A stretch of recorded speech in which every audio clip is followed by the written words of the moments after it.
What's up, everybody? Welcome to my full spoiler review of Mission Impossible 7. If you haven't seen the movie, don't worry, I have a non-spoiler review up on my channel for you, and you can come back to this one once you've seen the movie. If that's where you fall, I hope you enjoy this when you come back, and if you want to make sure you can make your way back, either subscribe to the channel or leave a like on the video and make sure you have a great day.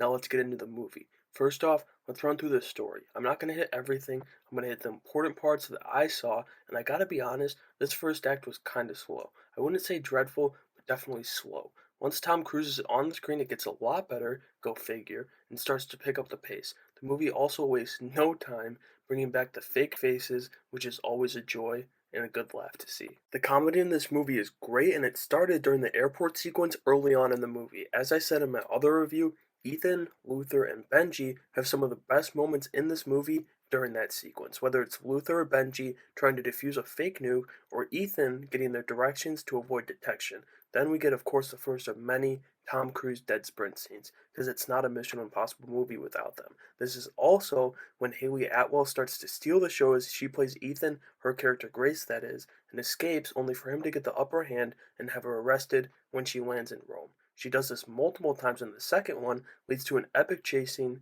in Rome. Pom Clementiff's car in this scene is so badass, and she was too, and I was happy to see her dominate in this role. She became one of my favorite Guardians in Volume 3, so this has brought me a lot of joy, and I hope to see a lot more of her in the future.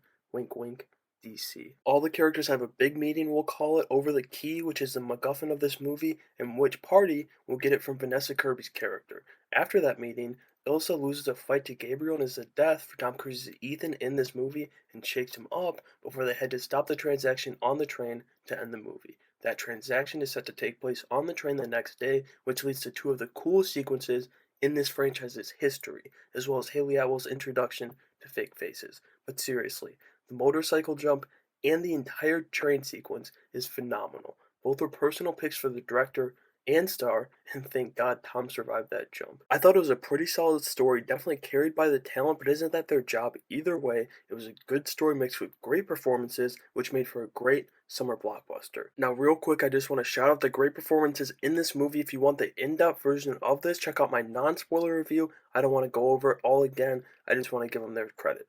Tom Cruise, Simon Pegg, and Vin Rhames were phenomenal together as the three rogues, we'll call them, in this movie, bringing the humor and the thrill. Same as Tom Cruise and Haley Atwell, who stole the show. They had some of the coolest action sequences together, especially when the train crashed and they had to maneuver from car to car.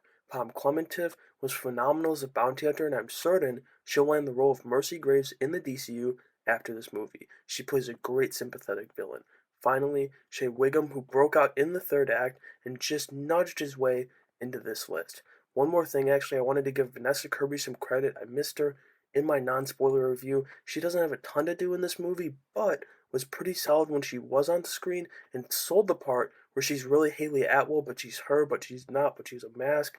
But you get it. You know how this mask stuff works in these movies. But finally, let's go over the end of the movie and what's next for part 2, which is set to release at the end of June next year. The end of the movie sees our main characters, Ethan and Grace, go their separate ways so Ethan can avoid being captured. He jumps out of the train car with the key. Grace joins the team. Gabriel escapes empty-handed, and Paris passes away. My theater was packed for an early Monday night screening, and there was a decent amount of applause at the end, myself included. I was left incredibly satisfied with this movie, and as I said, I think it may be my favorite movie of the summer. But as always, I want to know what you thought about it, so let me know down in the comments below what you thought about Mission Impossible Dead Reckoning and which movie is your favorite out of the franchise. I hope you enjoyed this video, and if you did, I'd appreciate it if you subscribe to the channel as I bring you all the nerdy news, rumors, theories, and movie reviews all in one place. And make sure you have a great day.